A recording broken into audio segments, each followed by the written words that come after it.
ఆశా కార్యకర్తలకు ఉద్యోగ భద్రత కల్పించి జీతాలు పెంచాలని ఆశా వర్కర్స్ యూనియన్ గౌరవాధ్యక్షులు వేణుగోపాల్, ఏఐటీయూసీ జిల్లా కార్యదర్శి శాంతమ్మ డిమాండ్ చేశారు. ఆశా కార్యకర్తలకు ఉద్యోగ భద్రత కల్పించి జీతాలు పెంచాలని ఆశా వర్కర్స్ యూనియన్ గౌరవాధ్యక్షులు వేణుగోపాల్, ఏఐటీయూసీ జిల్లా కార్యదర్శి శాంతమ్మ డిమాండ్ చేశారు. ఈ సందర్భంగా కడప సంఘ నాయకులు మాట్లాడుతూ ప్రభుత్వాలు మారే కొద్దీ ఆశా వర్కర్లకు పని ఒత్తిడి పెరుగుతోందని, అయినప్పటికీ పనికి తగ్గ వేతనం లభించడం లేదని వాపోయారు.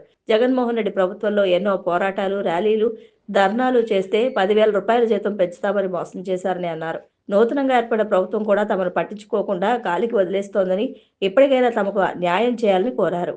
ఎక్కువైపోయింది, కానీ జీతాలు మాత్రం పెరగడం లేదు. ఏదో గత ప్రభుత్వము 10,000 రూపాయలు మా పోరాట ఫలితంగా పోరాడి ఎన్నో ధర్నాలు, ఎన్నో ర్యాలీలు, ఎన్నో కార్యక్రమాలు చేసిన తర్వాత జగన్మోహన్ రెడ్డి అంతకు ముందే మాకు చెప్పినాడు. మా పోరాటాలలో ఆయన కూడా పాలు పంపులు పంచుకొని మా ప్రభుత్వం వస్తే మీకు 10,000 రూపాయలు చేస్తామని ఆయన చెప్పినారు.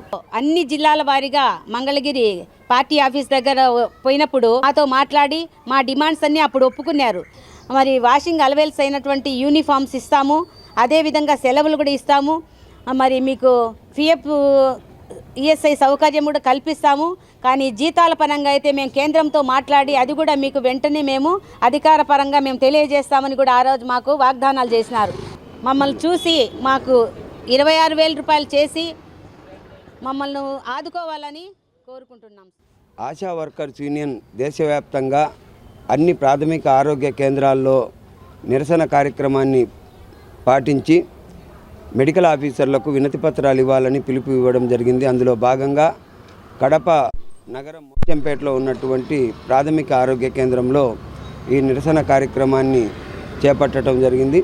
దేశవ్యాప్తంగా కేంద్ర ప్రభుత్వం ఆశా కార్యకర్తల పట్ల నిర్లక్ష్యం వహిస్తూ ఉంది అనేది స్పష్టంగా అర్థమవుతూ ఉంది. గడిచిన 10 సంవత్సరాలుగా ఈ దేశంలో అధికారంలో ఉన్నటువంటి బీజేపీ ప్రభుత్వం నేషనల్ హెల్త్ మిషన్లో భాగంగా పనిచేసేటువంటి ఆశా కార్యకర్తలకు వేతనాలు పెంచాలని ఎప్పుడు కూడా ఆలోచన చేయకపోవడం దుర్మార్గం అని చెప్పేసి ఏఐటీయూసీగా తెలియజేస్తూ ఉన్నాం. సుప్రీంకోర్టు గైడ్లైన్స్ ప్రకారం ఒక కార్మికుడు జీవించాలంటే కనీస వేతనం 26,000 రూపాయలు ఉండాలని చెప్పడం జరిగింది. సుప్రీంకోర్టు తీర్పు కూడా ఈ దేశంలో సక్రమంగా అమలు చేయకపోతే ఈ ప్రభుత్వం ఏమి ఎలగబెడతా ఉంది అని చెప్పేసి ఏఐటీసీగా మేము ప్రశ్నిస్తూ ఉన్నాం.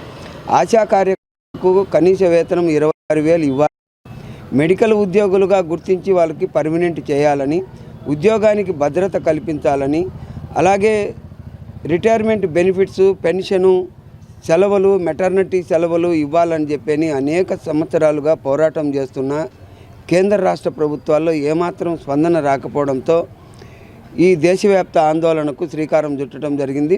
తక్షణం కేంద్ర రాష్ట్ర ప్రభుత్వాలు ఆశా కార్యకర్తల సమస్యలను పరిష్కరించకపోతే దేశవ్యాప్తంగా ఈ ఉద్యమాన్ని మరింత ఉధృతం చేస్తామని చెప్పేసి